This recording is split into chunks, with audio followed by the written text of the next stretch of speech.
Welcome to Elevate Your Ride, the podcast dedicated to elevating your performance in the saddle. I'm Ellie, your personal trainer. And I'm Lauren, your mindset coach. Today we have Madison Nirenstein back again to talk a little bit more about fitness. So, Madison is an extremely accomplished amateur as a multiple world and Congress champion in the all around events and has now switched gears and is focusing more on the hunter jumpers.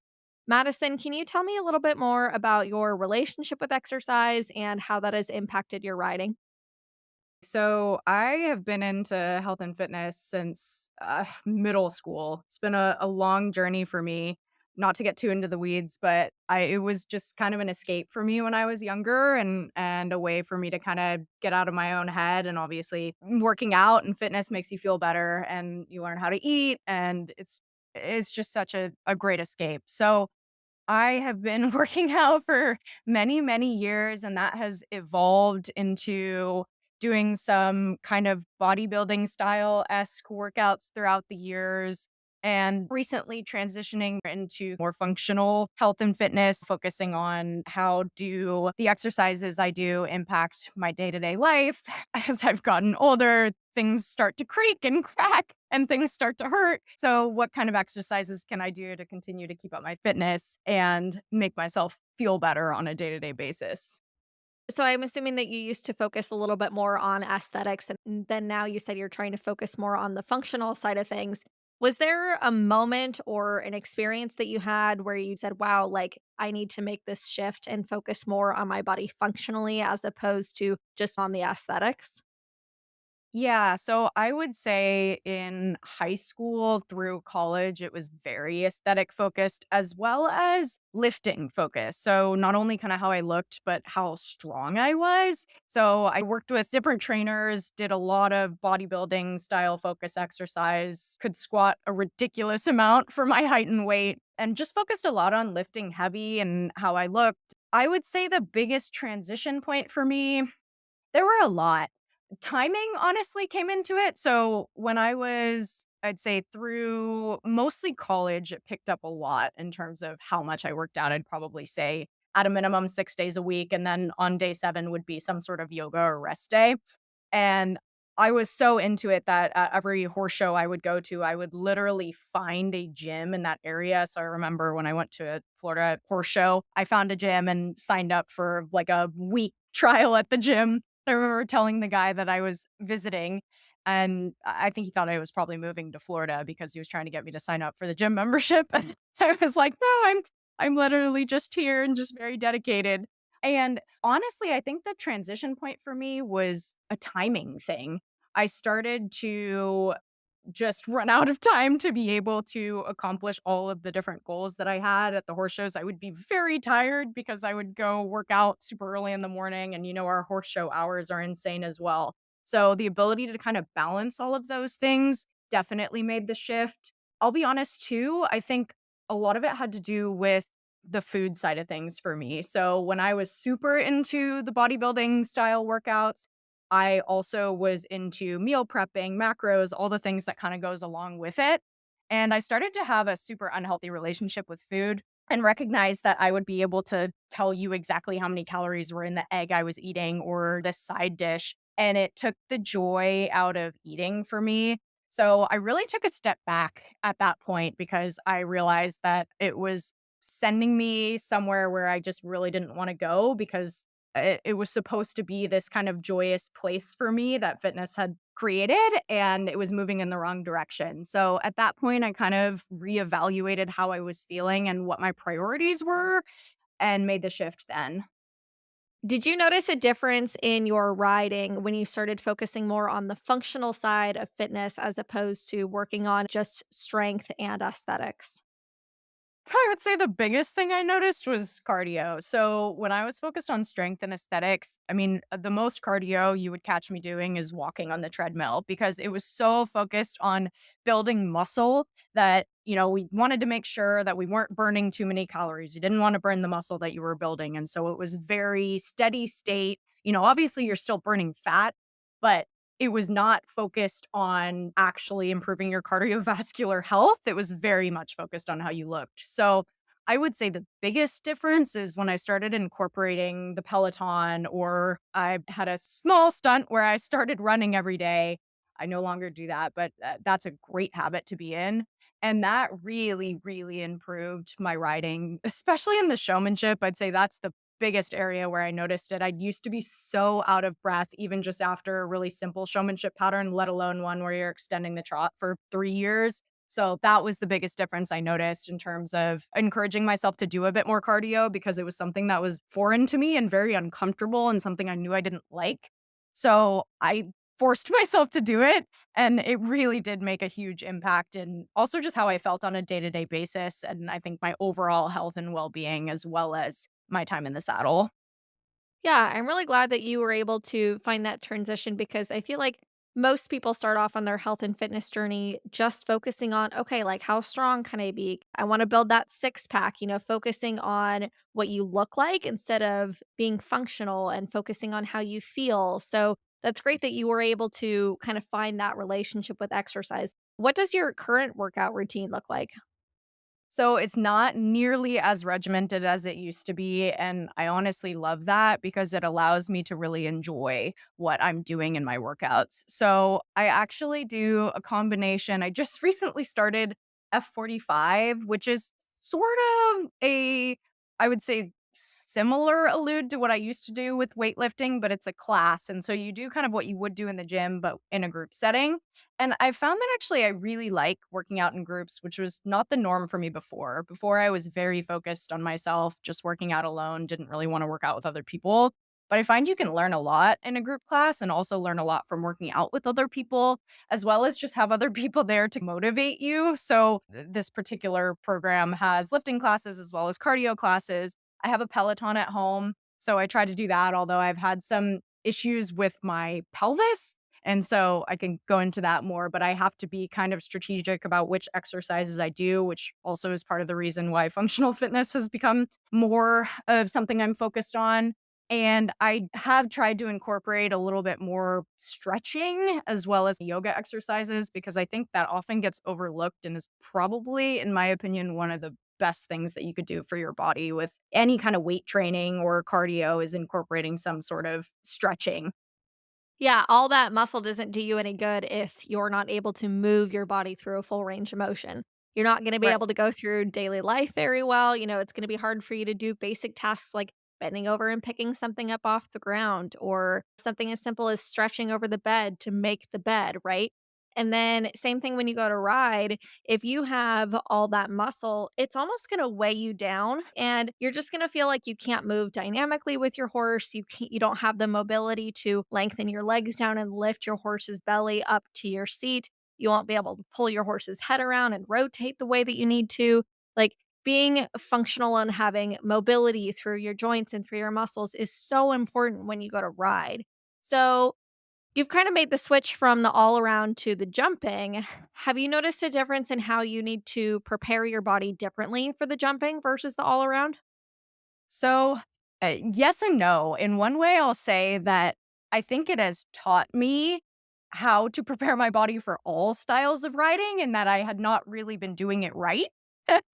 So, it made me recognize how important it is to be loose and nimble and the ability to connect with your horse and really sink into your horse. Like, I remember always being told, don't be as rigid. You need to connect, especially in something like the horsemanship, right? You need to look like you're in a strong position, but the connection you have with your horse is actually usually quite soft. And so it's Yeah. this like dynamic connection between looking a certain way, but also being really loose and connected with your horse so that you're kind of melting into one. And so this to me, after going into the 100 jumpers, has become so much more obvious because especially I'll talk about the jumpers specifically.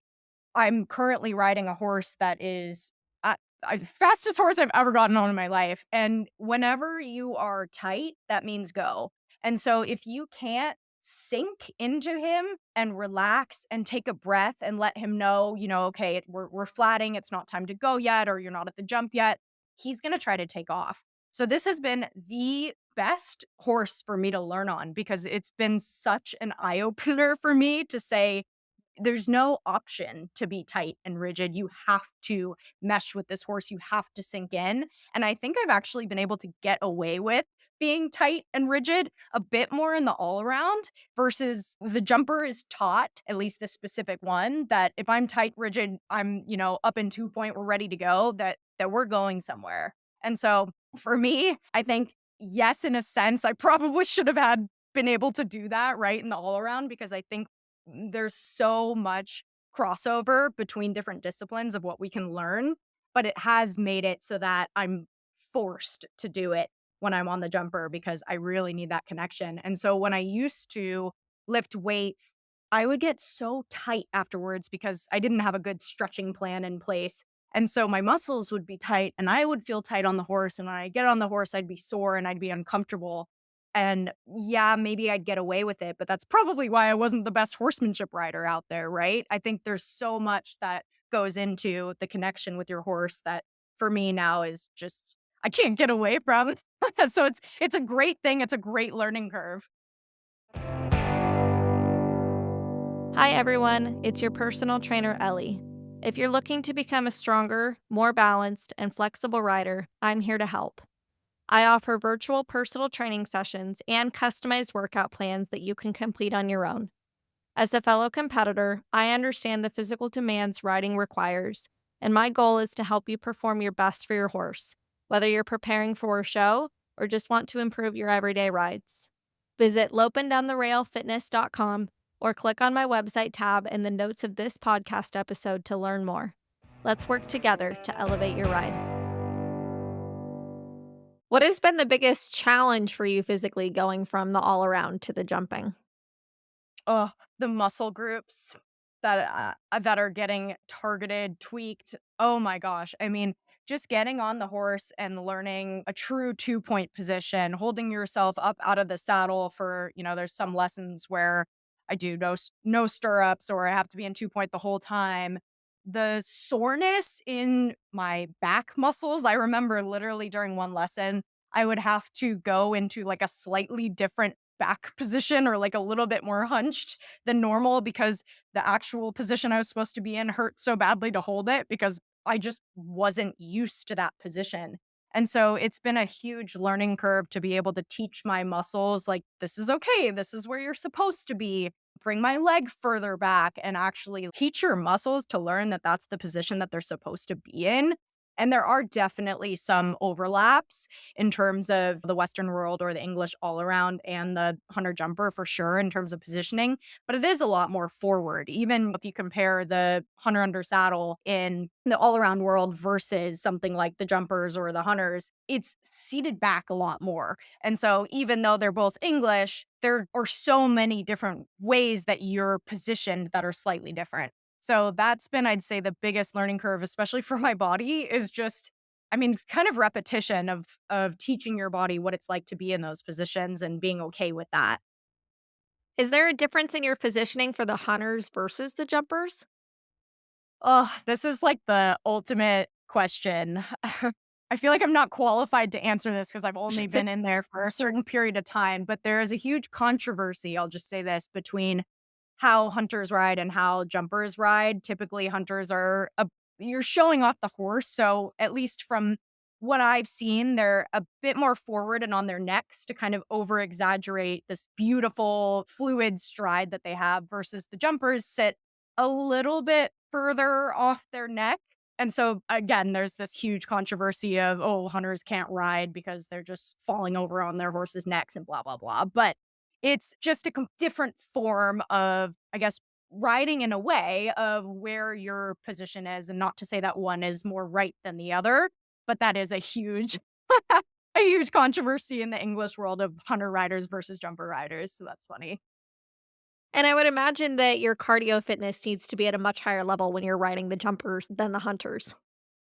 So, it's interesting because I guess it depends on what it is that you're doing because with both, your position and how you're connected with the horse is so important. And so the cardio needs to honestly be there in both. The hunters is really interesting because every stride is so important. And not to say that that's not true in the jumpers, but it's especially true in the hunters because they're looking at, can you keep the exact same pace? Can you hold? Can you make it look really beautiful? Can you flow over the jump? So it's almost the difference between running as fast as you can at a sprint versus a marathon, where there are kind of two different arts and both need cardio, but in kind of different ways. So I would say, Yeah.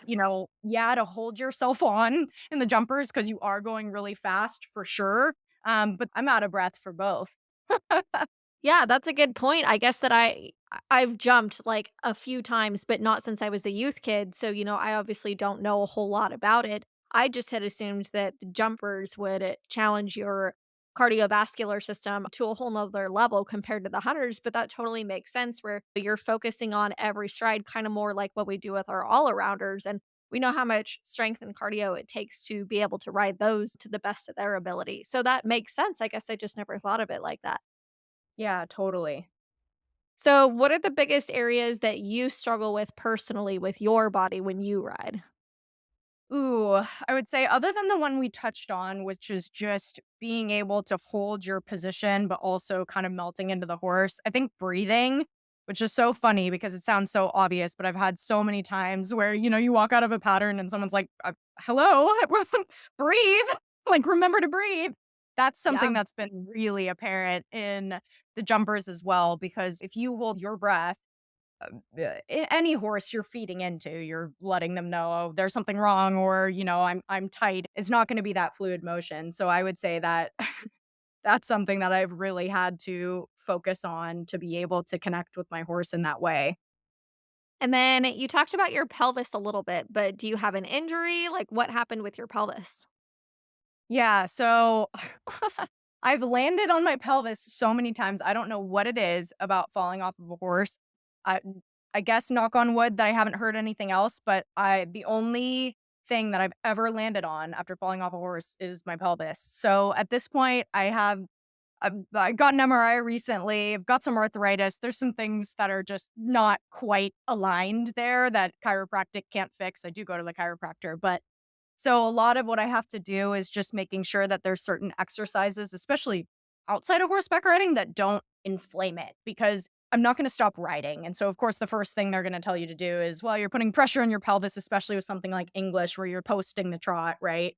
So I Right. have to just make sure that exercises outside of horseback riding are not inflaming it so that when I do inflame it during riding, you're not putting undue stress on an area that already has stress. So it's been challenging, and I kinda have to prepare for when I do have kind of like a harder or longer ride that I probably will be in pain after for a bit. I try to do some stretches, and there's different things to kind of release, and I do chiropractic, but it's definitely made an impact, I would say, in at least a focus on my body, actually, especially, I think as we're younger, we think we're invincible, and I definitely, thought this for many, many years. I was like, "Oh, I'm good. I'm, strong, I'm healthy, I'm this, I'm that," but it can make a serious impact on your day to day if you have an injury or something that is constantly being bumped up against. And so it's been a bit of a learning curve to figure out I don't want to stop riding and I'm not going to. So how can I supplement making sure that that area continues to kind of get support that it needs? Did you have somebody that helped you come up with a specific routine to help stretch and strengthen your pelvis? Yeah, I actually worked with a chiropractor to do that. And so I'll do specific releases for it when I'm actually at the chiropractor, and then certain types of stretches, releases, things like that, that I can focus or do like before I get on a horse, but more importantly, after, so that I can make sure that I kind of relieve the tension so that it doesn't stick in there. Because I think one of the most important things is okay, yeah, you're going to put tension and pressure on it, but make sure that you don't then just sit with that for however many days after, but actually release that so it doesn't stay in your body as best as you can. Do you notice a difference when you do I assume that there's a stretching routine that you are supposed to do when you go ride. Do you notice a difference when you do it versus when you don't? Yes.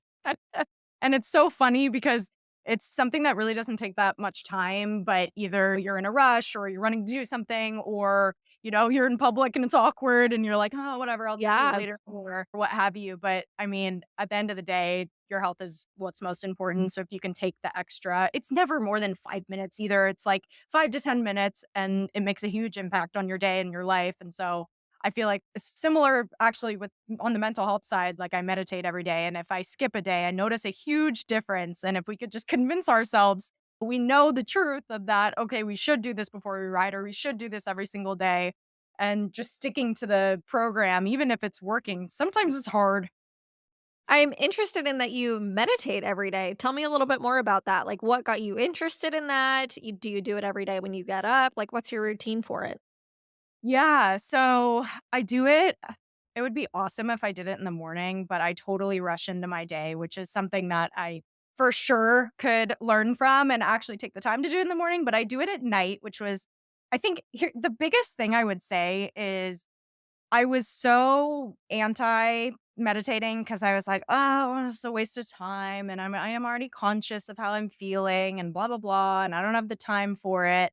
But truthfully, I mean, I look on my phone and scroll through TikTok for 30 minutes at a time, an hour at a time, and I sit there and I'm like, "Oh my gosh, I just totally wasted however much time." Like, we do have time in the day to do things like this for ourselves that are healthy and are good.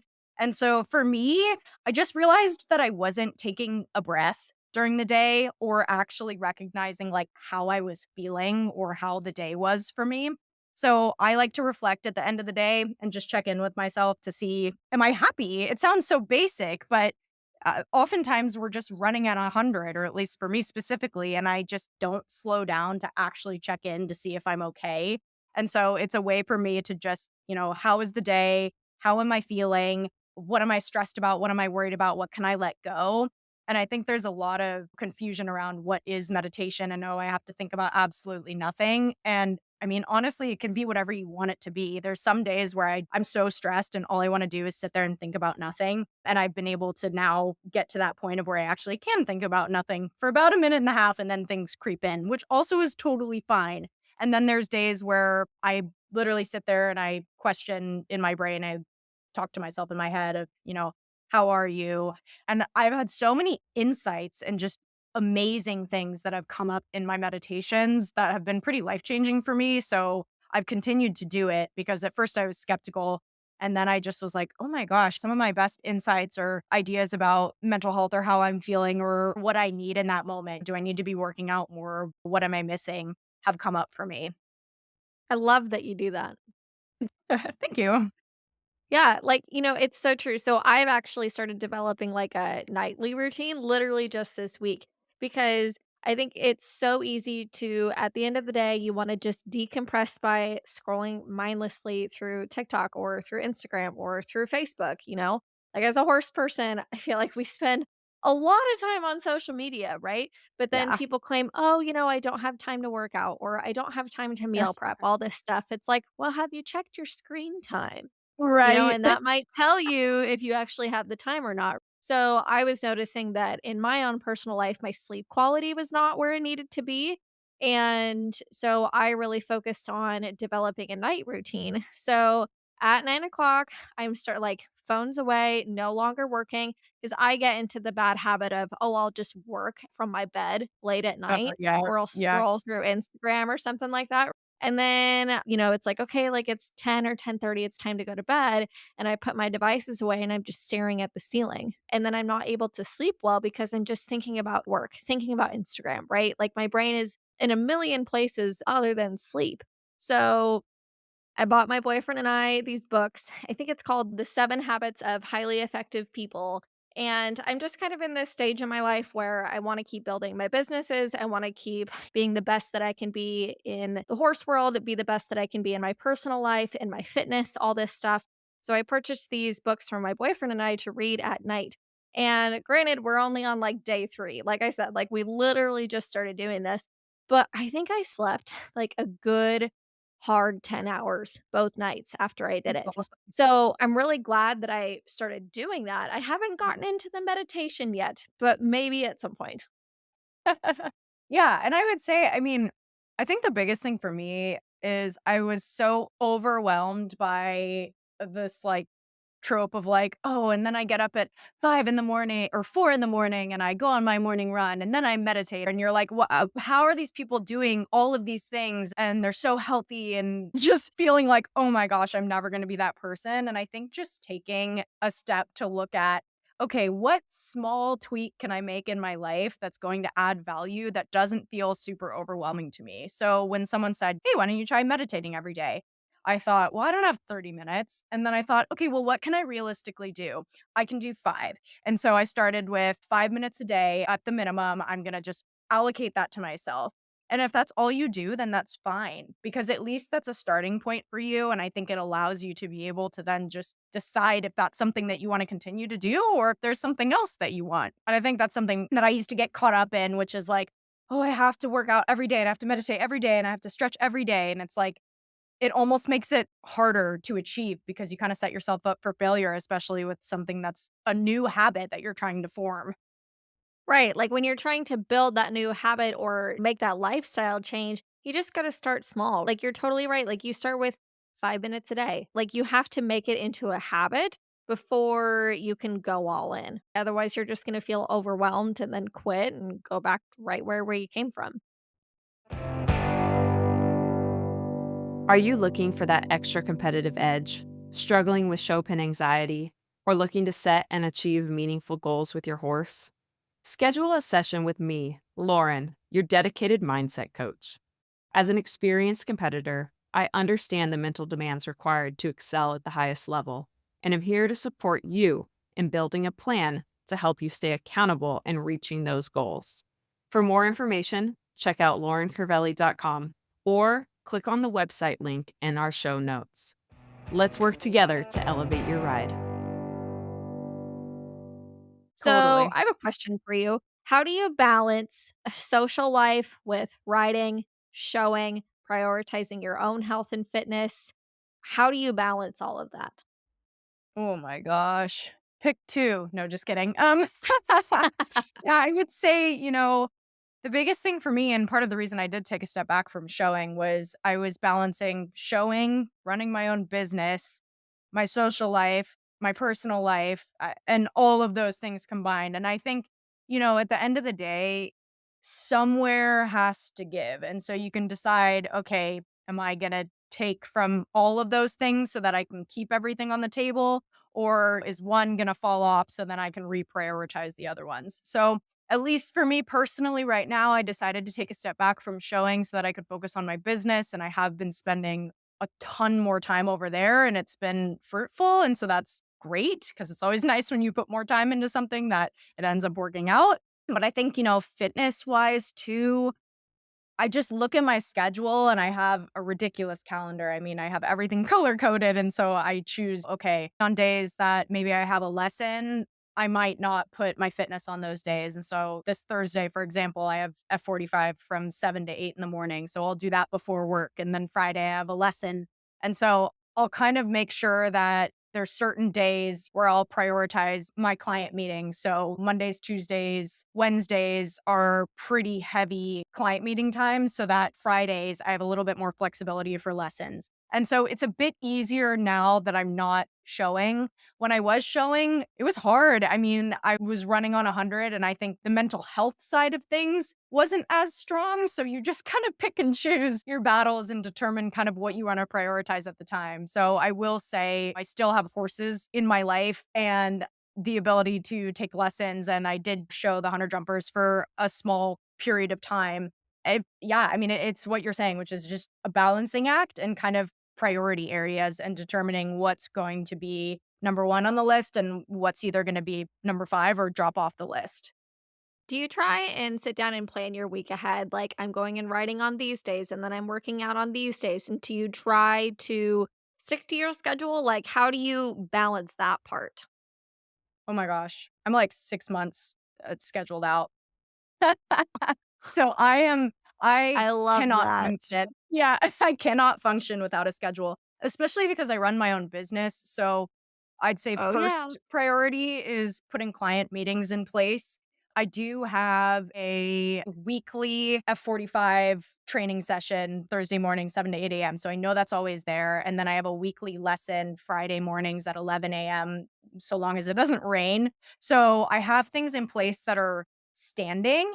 And then I know when most of my clients want to meet. And so I have those in place. And then there are often times where I need to adjust things, like I have to see a vet or what have you. And so I'll try to leave certain days maybe more open or like less client meeting based so that I can stick a vet appointment in there or stick extra work that I need done. And then for me, I have Monday afternoons, Wednesday afternoons, Friday afternoons, Saturday and Sunday are my barn days. So I have my calendar in front of me. I'm barn, I'll leave at maybe 3 p.m. on Monday, and then Wednesday I might leave at 4 p.m. and then Friday I have a lesson, so I might do in the morning. So I do have everything pre-planned, and then Tuesdays and Thursdays, I have someone that helps care for my horse on those 2 days because I needed to be able to skip a few days at the barn to prioritize my work. So, yeah, I'm exceptionally scheduled, and whenever if I have a friend that wants to hang out, it literally goes into my calendar. It sounds crazy, but I do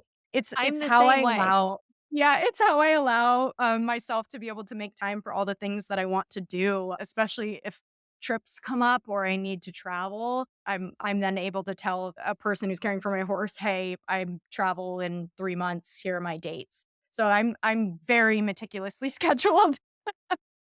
It's funny, I'm actually the same way. Like, so It's many awesome. similarities. Yeah, so, like, my lesson is on Friday at 1:30 in the afternoon, and then we usually have a group ride on Saturdays, so that's when I go and I ride Friday and Saturday, and I have clients that are try to be on the same schedule every week, so, like, on Sunday evenings, I'll sit down and I'll look at my client's schedule, I'm like, "Okay, like, when do I have, like, a 2-hour block to, like, block in my workout?" Right? Because I find that when I don't do that, then it's, "Oh, I'll do it later, I'll have time Right. later." You never have time later, you don't. Totally. Like, you have to go Right. you have to put it into your schedule and look at it like an appointment, and that's what I tell my clients to do when they're working out on their own. Like, block your workouts in as if they're an appointment with me, right? Like, you wouldn't blow off an appointment with me, so do the same for yourself.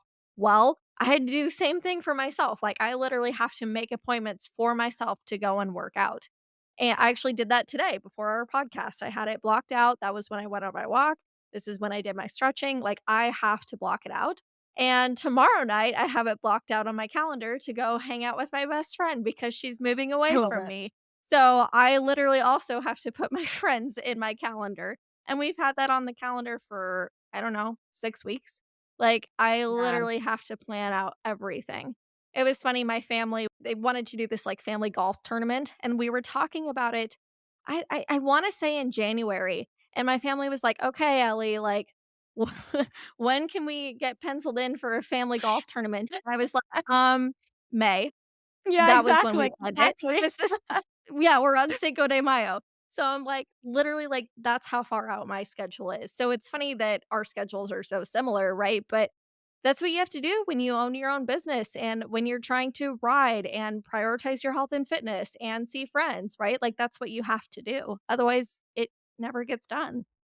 Absolutely. I think horseback riding kind of ingrained that in me, or at least the showing specifically, because even, back when I was in high school or middle school or whatever it was, you had to make sure that you did your homework and the tests. And in college, then I had a class where the teacher must have just loved me because he let me take the exam after everyone else the week after the world show. And so Oh, it was just being able to prioritize and plan and be ahead of things, which I think a ton of people appreciate, but then also it's helpful for yourself because you know what to expect. And I think something as you were talking that I thought of was also know yourself, especially for workouts. So for me, I have to get it done in the morning or it's not going to happen. So I did the 7 to 8 a.m. workout every Thursday because I know at the end of the workday, I'm drained. I'm completely drained. There's no way I'm gonna do it. Or I come back from the barn and it's 8 p.m. and it's time to eat, yeah. or I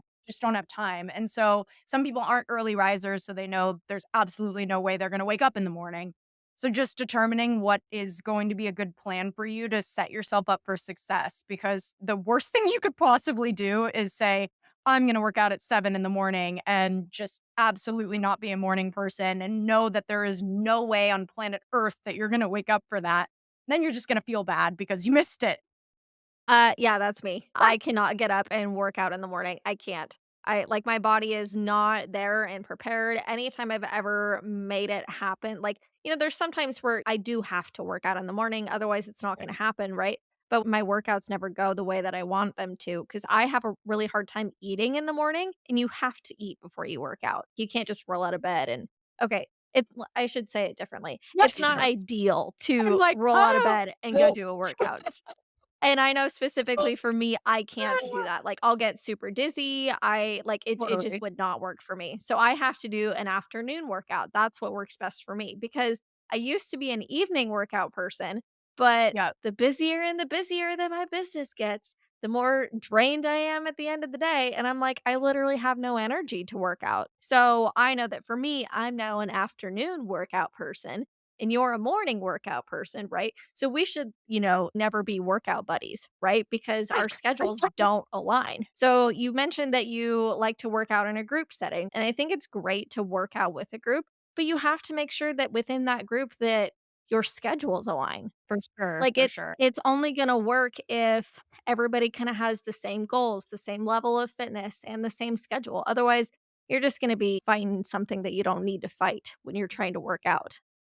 Yeah, absolutely. And honestly, I'm definitely, if I could choose to work out at any time during the day that would work, if I didn't have a schedule, it would probably be 11 to noon. That would be my Yeah. ideal workout time ever. But Yeah. those are basically all of my client meetings, I would say for the most part, are between 10 to 2 is like stat. And so Yep. that's when my brain is most active and my body is alive. And so I'm not actually a super big morning person, which is why the morning workouts are with groups because then I know that there's 3 or 4 other people that are gonna know if I don't show up. But if I'm Yeah. working out on my own, more likely than not, I'm gonna pick something a little bit later in the day, but not too late once you've reached the slump. So you just kinda have to know yourself and know what expectations you have to determine, like what you're saying. I'm not gonna wake up in the morning, so then don't set yourself Nope. up for that because then it's not gonna happen. Yeah, you always have to set yourself up for success, not for failure. Totally. Hey, Elevate Your Ride fans. Are you loving our show and looking for a way to show your support? Check out our line of Elevate Your Ride merchandise. From stylish t shirts to cozy hoodies to journals and hats, we have everything you need to represent your favorite podcast. Ready to gear up? Click on the Buy Our Merchandise Here link in the podcast notes, or head on over to our website, elevateyourride.co, and click on the Store tab. Thank you for your support. Make sure to like, follow, and share our platform with your friends. How do you take care of your body at horse shows? Oh, you know, I'll say the biggest thing with horse shows is I try to be conscientious about what I eat. And by this, I mean make sure that I eat because I don't know what it Yeah. is about horse shows. I don't know if it's the adrenaline.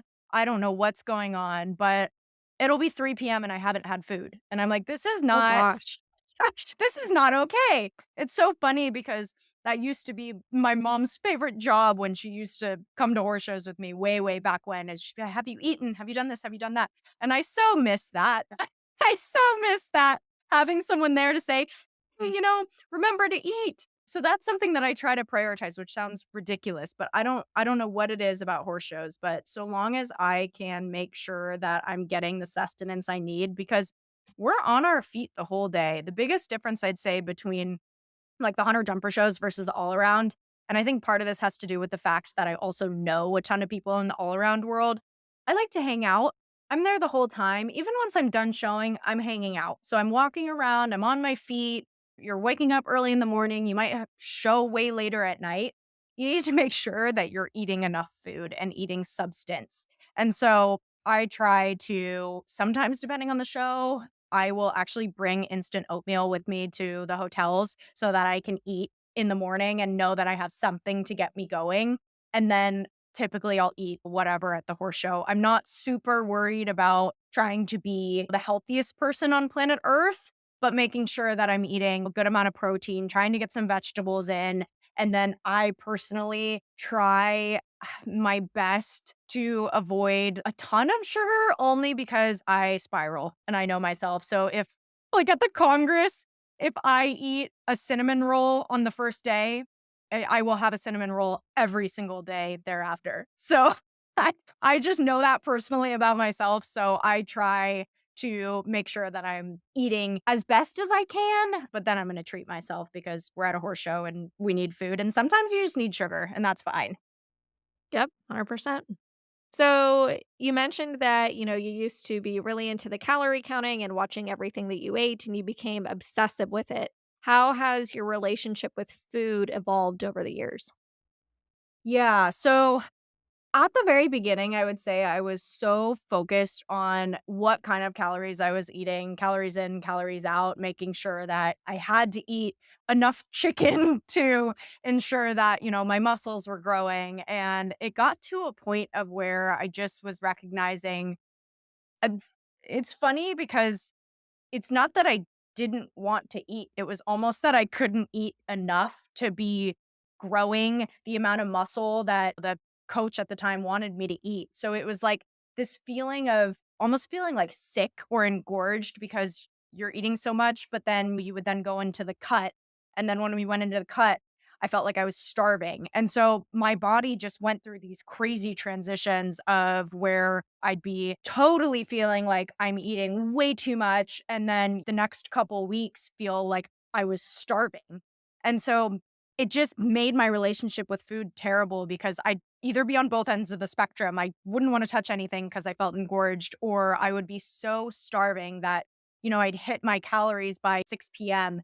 And then all of a sudden I would just decide I'm going to eat an entire piece of pizza by myself and 3 tubs of ice cream. Like so much food in one sitting that it was clearly exceptionally unhealthy and a binge where if I had just had a little bit of ice cream every night for the past week, like that is such a healthier relationship with food than deciding, okay, I'm going to be perfect for these 3 weeks, but then all of a sudden, this one day, I'm going to binge the entire day.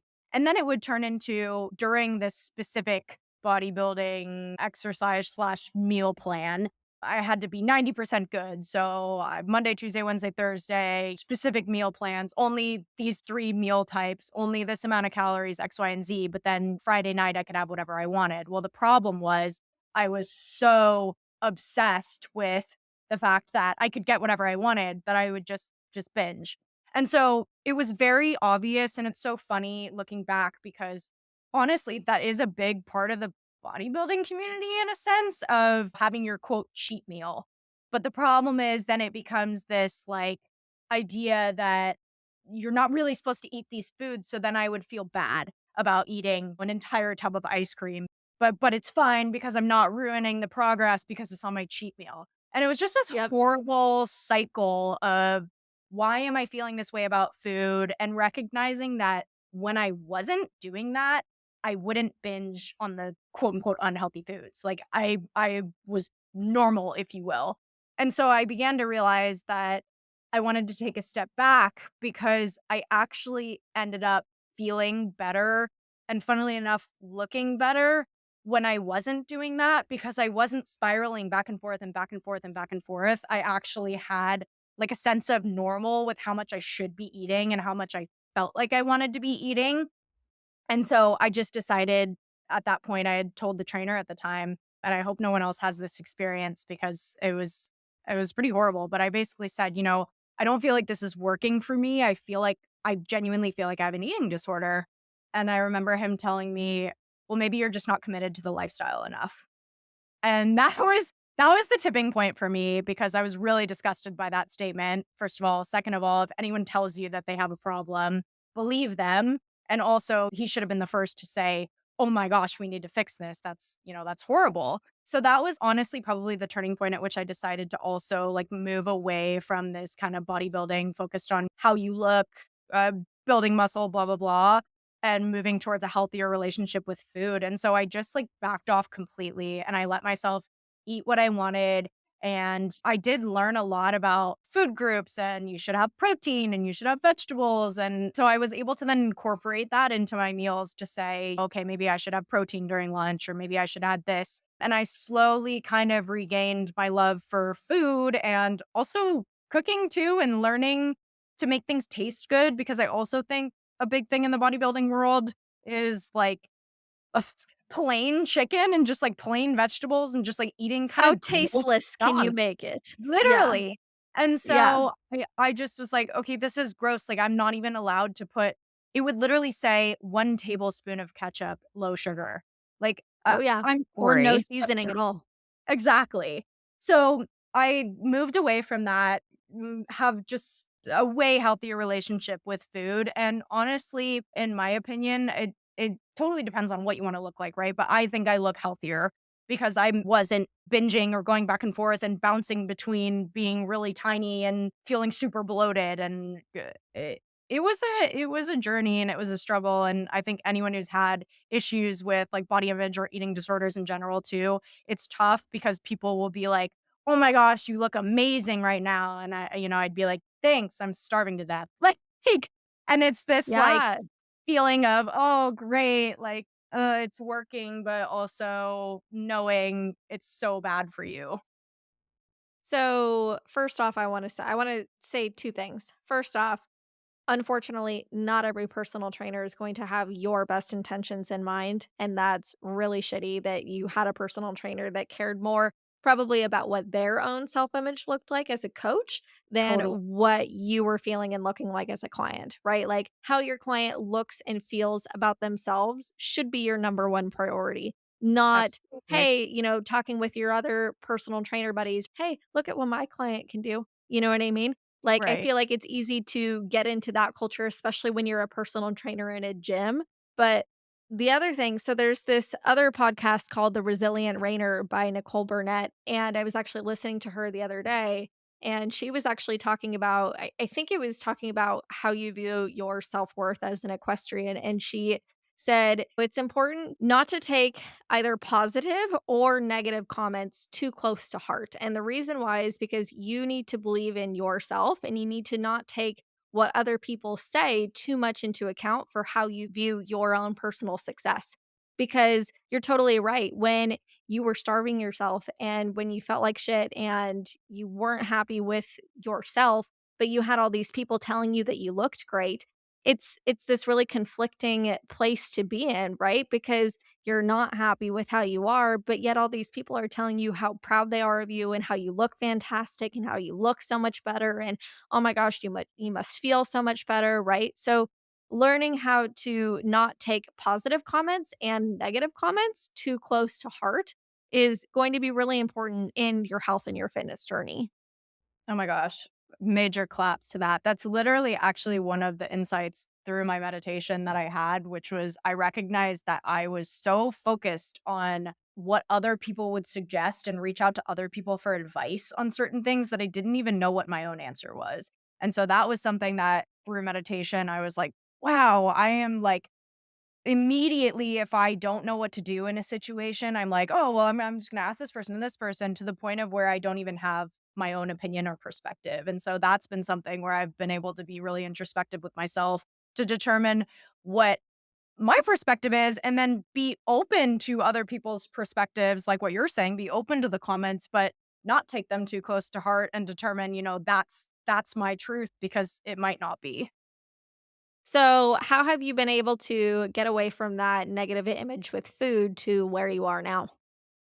Yeah, I would say it took a while. I'll be honest, quicker than I thought it would take. I think because I was so mad at the statement that my trainer had made, that it kind of set me on a trajectory of, yeah, you're right. This isn't the lifestyle for me. And if you want to continue to pretend like you're not also having the same issues, then that's fine. But that's not going to be the life I choose for myself. And so, actually, in a way, it was kind of a good kick in the butt to move towards me wanting to find a healthy relationship with food. And I think determining different foods and writing down lists of things that I really liked was my first step so that I could say, okay, here are things that I actually want to eat in the morning. Here are things that I actually would like to have for lunch, and here are things that I would like for dinner. And then determining, okay, what is healthy in that, what's maybe not so healthy, and how do I create a nice balance and allowing myself to eat things that I wasn't allowed to eat before. It made them, I guess, not as alluring. Like, I didn't feel like I needed to eat an Mm. entire 3 tubs of ice cream in one night, which sounds actually ridiculous, but I've done it. And so it became this ability to actually eat things in moderation, which I'd completely lost before. And so just slowly saying it's okay, being patient with myself and allowing myself to continue to eat things that I quote wasn't allowed to eat. And then also focusing on, okay, well, what healthy things do I actually like? Adding seasoning back in, things along those lines. And it took a little while, but now I don't look at food and think, oh, there's X calories in this. I literally would look at something and the first thing that crossed my mind was not what food group that was. It was, this is X amount of calories. And that faded away. So I think part of it was just removing myself from the situation and time. Time heals all wounds, but really it was coming up with food groups that I wanted to eat, allowing myself to eat things I wasn't allowed to eat, and the time it took to kind of like rewire my mindset around food. It has always blown my mind that that's such a principle of bodybuilding type nutrition plans is the no seasoning thing. Like, before I was a personal trainer and really got into this world, I didn't like, I just figure you cut out, like, sugar. Like, I didn't realize that no seasoning was a thing. And my boyfriend actually went on a cut in, like, I wanna say it was, like, April 2020, and for weeks, no seasoning. Literally, he just had, like, chicken, rice, and broccoli plain Yep. for weeks. And I'm like, "That sounds horrible." Yeah, Absolutely it horrible. is. It's terrible. Yeah, so in my own personal health and fitness journey, I had never ever gone on any sort of diet, never restricted myself from food, anything, partly because I never wanted to create that unhealthy relationship with food. And it's hard as a personal trainer, right? Like you feel like you should kind of look a certain way as a personal trainer, right? Like you should be muscular, you should be toned, right? Like sometimes I feel like it's easy to hold your self-worth as a personal trainer based on how you personally look, and Mm. I personally was never willing to take my health down that rabbit hole until recently, but there's a shift in it. So, this year for me is all about doing things that are hard for me and challenging myself in new ways. Before, I was always terrified to try a diet or try restricting myself from foods because I never thought that I could actually do it. I never thought that I'd be able to say no to the chips at the Mexican restaurant or no to the candy dish that's always at my mom's house, right? Like all those little things that are just part of my life that I'm like, "Oh, if I want it, I'm gonna go eat it." And so this year, I'm really focusing on, okay, if something's hard for me, screw it, I'm gonna do it. So literally right before Sun Circuit, I was like, I'm gonna go on a diet where I'm not eating food that's not actually food. And so I'm not eating chips, I'm not eating ice cream, I'm not eating candy, like all these things that have kind of just become a normal part of my life. Not because it's for an aesthetics reason, but because I wanna see if I can push myself. And I'm on week 3, and not gonna lie, it hasn't been easy, but it's actually been kind of a rewarding experience because I'm able to push myself past something that I never thought I could do. So, in that sense, I'm happy that I'm doing it, but I'm glad that I'm not doing it for a reason of, "Oh, I feel like I need to lose 10 pounds." You know what I mean? It's about pushing myself. Totally. I think it really is all about perspective because if you can shift how you're looking at things and like you said, doing things that are hard for you, that's like exactly how I felt with the cardio, which is like, okay, this is going to be healthy. I'm going to hate it, but it's good for me and I want to see if I can do it. And I think, yeah, pushing your mental limits because your body can do so much more than your mind thinks. It's crazy. Oh, for sure. That's something that I always tell my clients when they're working, and I'm like, "Look, like, your body can do it. It's whether or not your mind lets you think that you can." Right? Like, Total. when I ask somebody to hold a minute-long plank, that's a long time to be doing nothing and to be challenging yourself, right? But it's like, "Look, like, you can do it. It's whether or not your mind thinks that you can. It's whether or not you let yourself think that you can." So I think it's important to find those areas where you're a little bit scared and you're like, okay, like I know that this is hard for me and I know that this is going to be scary for me, but I'm going to push through it and I'm going to do it anyway because we can do hard things. And I think that's really important to have that mindset as an equestrian that we can do hard things. Thank you for listening to Elevate Your Ride. Find us on Instagram and Facebook, all linked in the podcast notes. We'll see you next time.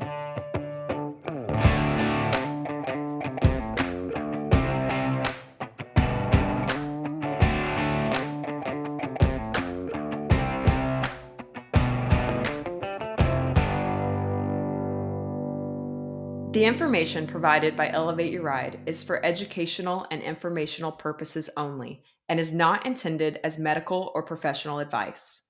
While we discuss health and fitness topics related to equestrians, the content provided through this podcast is not a substitute for professional advice.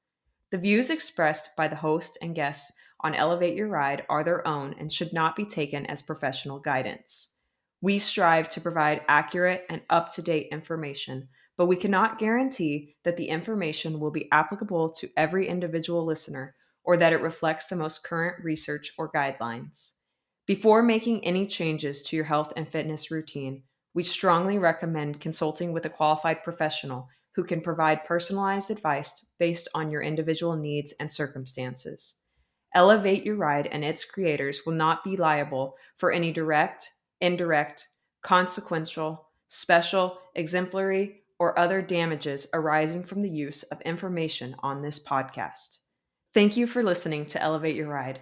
We are committed to providing high quality content and appreciate your trust in us as a source of information for your health and fitness journey.